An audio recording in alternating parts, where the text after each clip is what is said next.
Umuvugizi TV.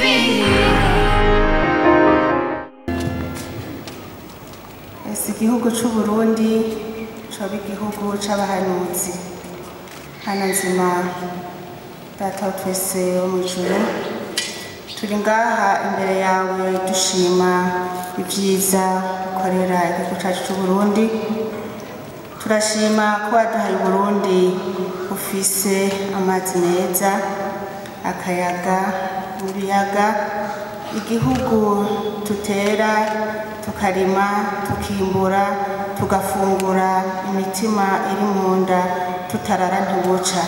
Nibishimirwe bwawe, turagushima mana nzima, turabanje kukwereka imitima yacu, imitima y'abarundi wicyorore, aho tutakugororokeye muri iyi myaka 5 ndetse no mu yindi myaka tumaze kuri ino si. Turasabye amaraso ya Yesu Kristu aze aducyorore.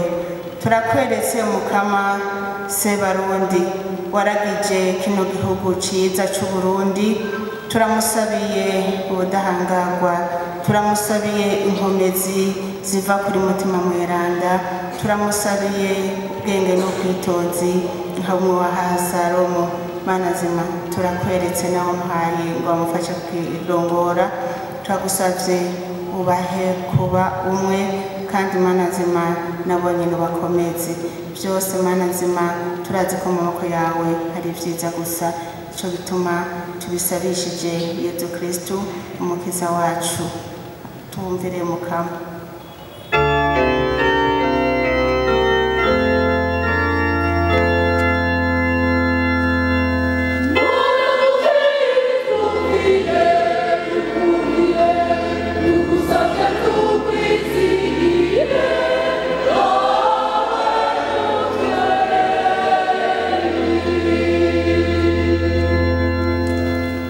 Mana se rukundo, n'ubu turaje mu nyonga zawe, tuje kukegurukira ku ntambwe ushikanye ko Burundi. Tuje mu nyonga zawe tukuzaniye ibihanga ryawe ry'abarundi, kugira ngo abari wowe wenyine uguma urirongora. Turagukengurukiye kuguma uduhindura umutima uko bukeye bwije, ukadukuramwo agatima tare, udushiramwo umutima woroshe. Mana nzima, bandanya utwongera ubumwe, uduhe umutima wo kubahana no guhangana n'amageragezwa mu rukundo turimo rwo guhindura igihugu cacu, kugira ngo kibe koko igihugu c'amata n'ubuki. Twumvire se Mana nzima.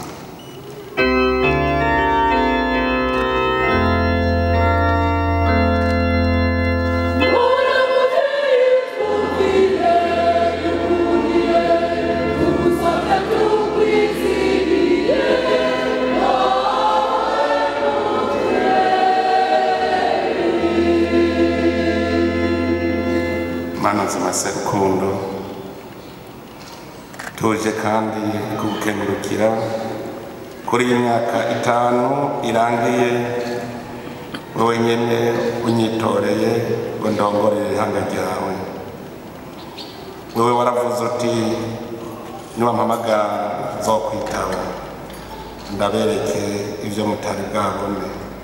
None Mana nzima, tuje tukuzaniye imigambi myiza ishikana Uburundi ku gihugu giteye imbere.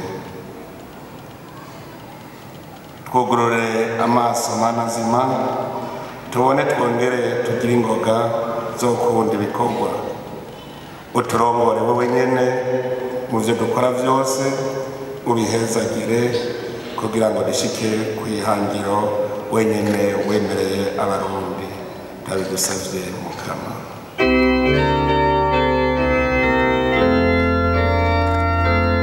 Umuvugizi TV.